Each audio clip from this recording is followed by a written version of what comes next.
ये वैश्विक हिमपात का युग है। प्रलय आ चुका है और मानवता का केवल 5% ही बचा है। मैं जागृत होता हूं और राजा बनने के लिए संसाधन भी जमा कर सकता हूं। ये बहुत दर्दनाक है।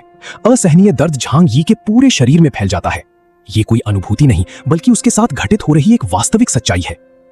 इस समय उस पर उन लालची दोस्तों और पड़ोसियों का हमला हो रहा है जिन पर उसने कभी भरोसा किया था और जिनकी मदद की थी। संसाधनों की कमी वाले इस प्रलय में वे झांग यी द्वारा दी गई मदद की भी परवाह नहीं करते और उसके खिलाफ हो गए हैं।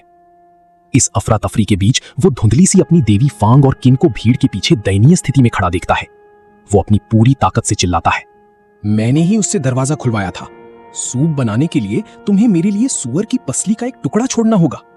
इस औरत ने झांग यी को धोखे से दरवाजा खुलवाया और फिर उसकी हत्या कर दी। झांग यी ने उसे देखा। उसकी आंखों में घृणा भरी थी। वो घमंडी और भोली थी। वो अपनी मूर्खता और दयालुता के लिए खुद को ही दोषी ठहरा सकती थी, जिसकी वजह से वो इस प्रलय में किसी और की शिकार बन गई। काश सब कुछ फिर से शुरू हो पाता।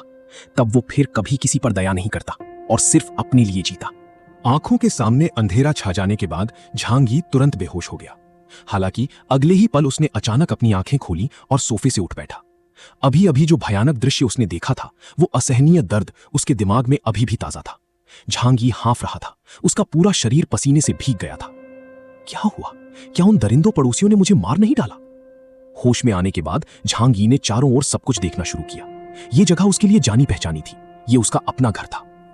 हवा का सुहावना तापमान उसे अजीब तरह से अलग लग रहा था, क्योंकि दिसंबर 2050 में पृथ्वी 5 लाख प्रकाश वर्ष दूर एक सुपरनोवा विस्फोट से प्रभावित हुई थी, जिसके परिणाम स्वरूप वैश्विक कैम्ब्रियन तूफान आया और वैश्विक तापमान में भारी गिरावट आई।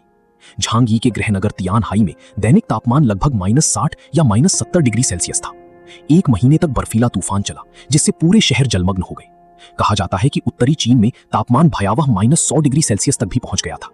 पूरी भूमि बर्फ और हिम से ढक गई थी, जिससे विभिन्न जीवों का बड़े पैमाने पर विलुप्त होना हुआ। इस आपदा में मनुष्य भी मारे गए, जिनमें से 95% से अधिक की मृत्यु हो गई।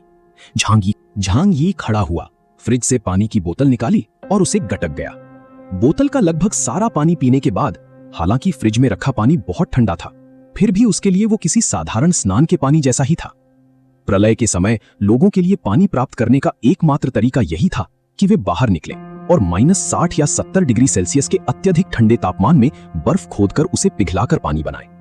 ऐसा काम आसानी से ठंड से मौत का कारण बन सकता था। पानी पीने के बाद झांग यी ने अपना फोन खोला और समय देखा। उसमें 12 नवंबर लिखा था। प्रलय आने में पूरा 1 महीना बाकी था। ऐसा लग रहा था कि मेरा पुनर्जन्म हुआ है।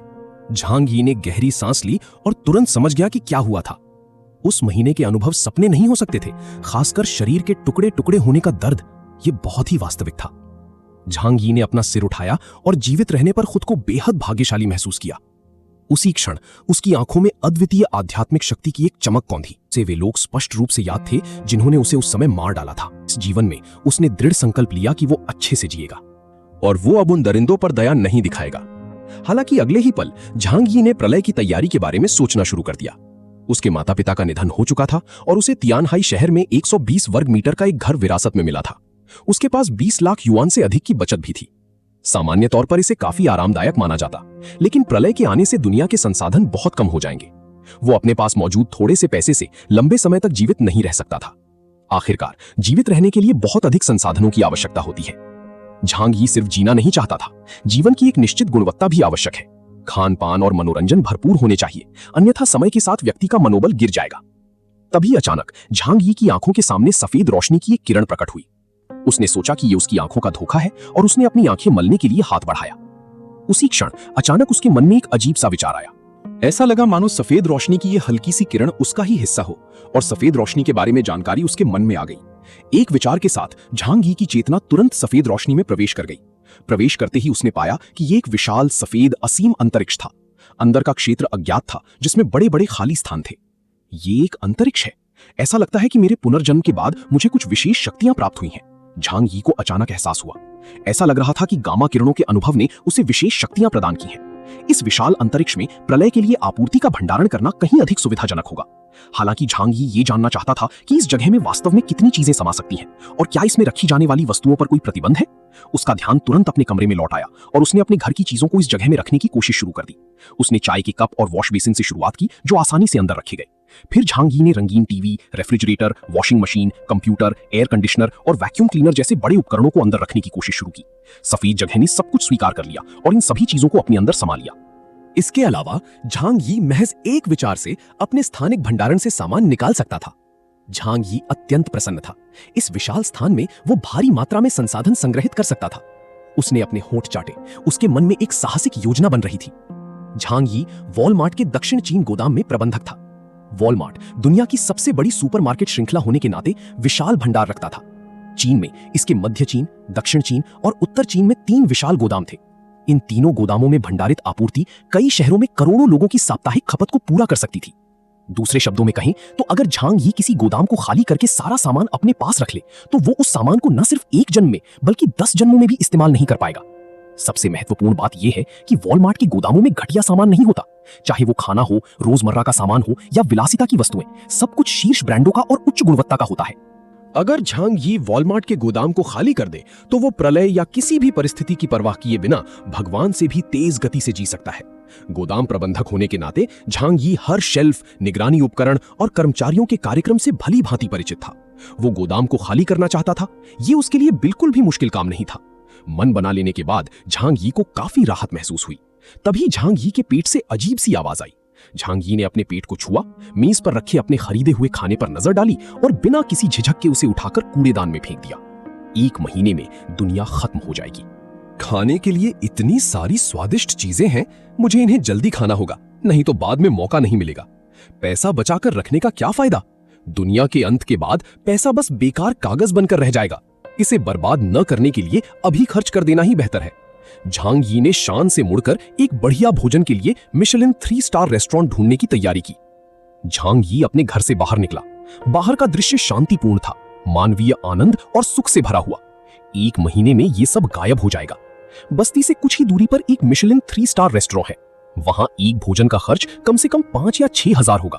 पहले झांग यी वहां खाने से हमेशा कतराता था, लेकिन अब उसे जरा भी परवाह नहीं थी। रेस्टोरेंट में प्रवेश करते ही उसने सबसे महंगे व्यंजन मंगवा लिए। उन्होंने शातो लाफिट रॉथस्चाइल्ड रेड वाइन की एक बोतल भी मंगवाई।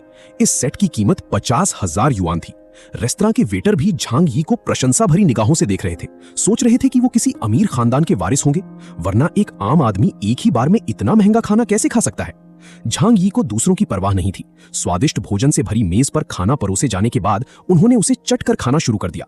शायद 6 महीने तक जमी हुई प्रलय झेलने के कारण स्वादिष्ट भोजन देखकर वो इतना भावुक हो गया कि उसकी आंखों में लगभग आंसू आ गए। उसका खाना कुछ ज्यादा ही उग्र हो गया, जिससे आसपास के लोग चर्चा करने लगे। झांग यी को कोई परवाह नहीं थी। वो जानता था कि प्रलय के बाद लोग इंस्टेंट नूडल्स के एक पैकेट के लिए भी घुटने टेकेंगे और प्रणाम करेंगे। उस समय सारी सभ्यता और नैतिकता बुलबुले की तरह गायब हो जाएगी। झांग यी जब रेस्टोरेंट में खाना खा रहा था, तभी खिड़की के बाहर से गुजर रही एक महिला रुक गई। वो लंबे लहराते बालों, खूबसूरत मेकअप और ऊंची एड़ी के जूते पहने एक महिला थी। वो फांग यूकी थी, जिसने पिछले जन्म में झांग यी की हत्या की थी।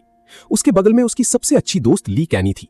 मिशेलिन 3 स्टार रेस्टोरेंट के पास से गुजरते हुए दोनों ने एक नजर डाली। वे हमेशा से ऐसे आलीशान रेस्टोरेंट में जाने का सपना देखती रही थीं। दुर्भाग्य से उनके पास इतने पैसे नहीं थे कि वे ऐसी जगहों पर दिल खोलकर खर्च कर सकें, लेकिन फिर भी उन्होंने अंदर झांकना बंद नहीं किया, इस उम्मीद में कि उन्हें कोई ऐसा अमीर वारिस मिल जाए जो उन्हें चौंका दे। हालांकि फांग यूकिंग ये देखकर हैरान रह गई कि झांग यी अंदर बैठा है और उसके सामने लजीज खाने से सजी एक बड़ी मेज लगी है। क्या ये झांग यी है? वो यहाँ कैसे खाना खा सकता है? फांग यूकिंग ने हैरानी से कहा। लिन कैनिंग ने भी अचरज से अपना मुंह ढक लिया। झांग यी वो इतना अमीर है? उसने फांग यूकिंग को कुछ अस्पष्ट नजर से देखते हुए कहा। यूकिंग, तुम कितनी भाग्यशाली हो। तुम्हारा पीछा करने वाला तागुची असल में एक छिपा हुआ अमीर वारिस है। उसकी मेज पर इतना सारा खाना देखो। कम से कम 50 या 60 हजार तो खर्च होंगे। एक ही बार में इतना महंगा खाना कौन खा सकता है? लिन काइमिंग के लहजे में ईर्ष्या झलक रही थी, क्योंकि वो जानता था कि झांग यी पिछले 6 महीनों से फांग यूकिंग के पीछे पड़ा हुआ था। हालांकि फांग यूकिंग ने झांग यी को ना तो ठुकराया था और ना ही उसके साथ रहने के लिए राजी किया था। फांग यूकिंग पूरी तरह से लालची थी। वो हमेशा सोचती थी कि वो किसी अमीर खानदान के रईस से शादी करके उसकी रखेल बन जाएगी, लेकिन वो झांग यी को छोड़ना नहीं चाहती थी, जिसके पास तियानहाई में कार और घर था। इसलिए फांग यूकिंग ने हमेशा झांग यी को बैकअप के तौर पर रखा था। लेकिन आज झांग यी को अकेले ही हजारों युआन का शानदार खाना खाते देख इससे फांग यूकिंग को शक होने लगा। क्या ऐसा हो सकता है कि झांग यी असल में एक छुपा हुआ अमीर खानदानी हो? फांग यूकिंग ने अपनी ठुड्डी हाथ पर टिकाई और सोचने लगा। जितना ज्यादा वो इसके बारे में सोचता, उतना ही ये सच लगने लगा, है ना? टीवी ड्रामा में अक्सर ऐसे लोग होते ही हैं। वे साफ तौर पर बहुत अमीर होते हैं, लेकिन सच्चा प्यार पाने के लिए आम आदमी होने का दिखावा करते हैं। फांग यूकिंग को अपनी बात पर यकीन भी होने लगा। उसकी आंखें चमक उठी। अगर ये सच होता तो वो बहुत सारी परेशानियों से बच जाता। आखिरकार झांग यी उसका पीछा कर रही थी। उसे लगा कि जैसे ही वो हां कहेगी, झांग यी तुरंत उसके पास लौट आएगी। लिन कैनिंग ने भी युकिंग से कहा, चलो अंदर चलते हैं और झांग यी को ढूंढते हैं। दरअसल उसकी नजर स्वादिष्ट खाने से भरी मेज पर थी। ये एक मिशेलिन 3 स्टार रेस्टोरेंट था। अंदर का खाना ऐसा था जिसे आम लोग अपनी पूरी जिंदगी में कभी चखने का मौका नहीं पाते। फांग यूकिंग एक पल के लिए हिचकिचाई, फिर सिर हिलाकर बोली, ये अच्छा विचार नहीं है। इससे उसे लगेगा कि मैं लालची हूं। क्यों ना हम बाहर इंतजार करें और दिखावा करें कि हमारी मुलाकात इत्तेफाक से हुई है। फांग यूकिंग बेवकूफ नहीं थी। वो खाने के लिए खुद को नीचा नहीं दिखाएगी। भले ही झांग यी सच में अमीर हो, वो फिर भी अपनी देवी जैसी गरिमा बनाए रखेगी। केवल इसी तरह वो झांग यी को ठीक से नियंत्रित कर सकता था और भविष्य में भी जब वे साथ हो तो उसे अपना वश में रख सकता था। इसलिए वे दोनों रेस्तरां से कुछ दूरी पर छिप गए और झांग यी के बाहर आने का इंतजार करने लगे। झांग यी ने 1 घंटे से अधिक समय तक खाना खाया और खुशी से अपने गोल पेट पर हाथ फेरा। इसके बाद उसने पास के सुपरमार्केट में कुछ सामान खरीदने की योजना बनाई। हालांकि उसे पूरा भरोसा था कि वो वॉलमार्ट के गोदाम से सामान वापस ला सकता है, फिर भी उसने पहले से ही कुछ सामान इकट्ठा कर लिया था। झांग यी रेस्टोरेंट से निकलकर सीधे सुपरमार्केट चला गया। वो सीधे आभूषण अनुभाग में गया और अलमारियों पर सजी चमकदार वस्तुओं को ऐसे देखने लगा मानो वो किसी खजाने में प्रवेश कर गया हो। अपने पिछले जीवन में उसने 2 दिनों तक इंस्टेंट नूडल्स का एक पैकेट खाने का अनुभव किया था। उसे खाने की बहुत तीव्र इच्छा होती थी। झांग यी सीधे शेल्फ पर गया और सारा खाना जैसे sausage, instant noodles, self heating hot pot और मसाले शॉपिंग कार्ट में डाल दिया। उसने ये सब बहुत सारा खरीदा। उसकी इस हरकत से फांग यूकिंग और लिन कैनिंग दंग रह गए। झांग यी, तुम इतना सारा खाना क्यों खरीद रहे हो? क्या तुम कैंपिंग पर जा रहे हो? झांग यी ने लापरवाही से जवाब दिया। हालांकि लिन कैनिंग को शक हुआ और उसने फांग यूकिंग के कान में फुसफुसाया, क्या कोई अमीर खानदानी कैंपिंग पर इस तरह का खाना खाएगा? फांग यूकिंग भी थोड़ी उलझन में थी, लेकिन मिशेलिन 3 स्टार रेस्टोरेंट में मिले भयानक भोजन के बारे में सोचकर वो इस बात को मानने को तैयार नहीं थी कि झांग यी एक अमीर खानदानी है। वो दौड़कर झांग यी के पास गई और खुशामद करते हुए बोली, क्या आपको किसी मदद की जरूरत है? मुफ्त में काम करने के लिए लोग उपलब्ध हैं। झांग यी के पास इसका इस्तेमाल ना करने का कोई कारण नहीं था। इसके अलावा फांग यूकिंग की बनावटी मासूमियत भरी मुस्कान देखकर झांग यी के मन में बदले की भावना भी जाग उठी। वो फांग यूकिंग को यह दिखाना चाहता था कि उसने बहुत सारा सामान जमा कर रखा है और फिर जब प्रलय आएगी और वो उससे भीख मांगने आएगी तो वो उसे सख्ती से मना कर देगा। झांग यी के होठों पर एक मुस्कान आ गई। तो तुम दोनों मेरी ठेला गाड़ी धकेलने में मदद करो। फांग यूकिंग ने जल्दी से सिर हिलाकर सहमति दे दी। झांग यी ने लिन काइमिंग से भी ठेला गाड़ी धकेलने को कहा। हालांकि दोनों को संदेह था, फिर भी उन्होंने निर्देशानुसार काम किया। झांग यी ने बहुत सारा ऐसा भोजन खरीदा जिसे भंडारित किया जा सके। उसने ताजा मांस, फल, सब्जियां और कुछ जिंदा मछलियां, साथ ही इंस्टेंट नूडल्स, सॉसेज, कुछ प्रोसेस्ड मीट और डिब्बाबंद सामान रखने के लिए एक अलग ठेला भी इस्तेमाल किया। वो ये देखना चाहता था कि क्या उसके सामान रखने की जगह का ताजा खाना स्टोर करने पर कोई खास असर पड़ता है। उसके पास 3 ठेले पूरी तरह से भरे हुए थे। झांग यी, जिसके ठेले में गोमांस, भेड़ का मांस और डिब्बाबंद सामान भरा था, उसने खास तौर पर उन 2 महिलाओं को उसे धकेलने का काम सौंपा था। उसका वजन कम से कम 400-500 पाउंड रहा होगा, जिससे वे बुरी तरह पसीना बहा रही थी। फांग यूकिंग ने मुंह फुलाते हुए शिकायत की, झांग यी, तुम इस सब सामान से कितने लोगों को खिला रहे हो? क्या तुमने कोई कार्यक्रम आयोजित किया है? तुमने मुझे बताया नहीं। झांग यी ने व्यंग्य करते हुए कहा, दुनिया खत्म होने वाली है, मैं सामान जमा कर रहा हूं। फांग यूकिंग को लगा कि झांग यी मजाक कर रहा है। ओ, अगर तुम मुझे नहीं बताना चाहते तो कोई बात नहीं, ऐसा मजाक क्यों कर रहे हो? मैंने आज तुम्हारी इतनी मदद की है, बाद में मुझे डिनर पर ले चलो, ठीक है? फांग यूकिंग की आंखों में इशारे थे। वो उम्मीद कर रही थी कि झांग यी उसे किसी मिशेलिन 3 स्टार रेस्टोरेंट में ले जाएगा। झांग यी के होंठ हल्के से मुड़े। ठीक है, लेकिन मैं आजकल काफी व्यस्त हूं, अगले महीने कैसा रहेगा? फांग यूकिंग ने खुशी से कहा, ठीक है, पक्का। लिन केनिंग जल्दी से पास आ गई। वाह, हम सब बस ठेला धकेलने में मदद कर रहे हैं और हमें इतना बड़ा खाना मिल रहा है। वो स्वाभाविक रूप से बहुत खुश था।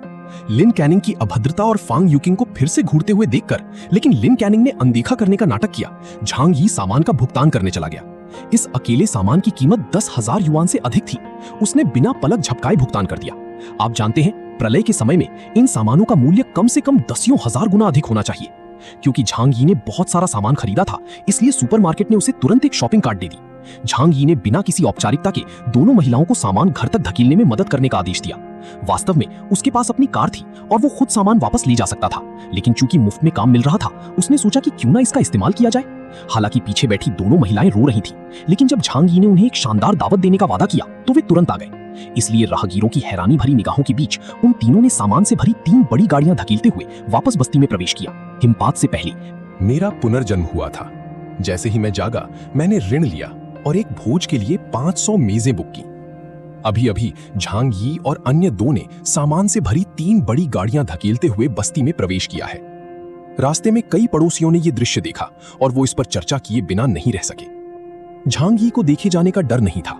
आखिर कुछ पड़ोसियों ने उसे सुपरमार्केट में खरीदारी करते हुए देख लिया था और फांग यूकिंग और लिन कैनिंग तो बाद में ये बात जरूर फैला देंगे।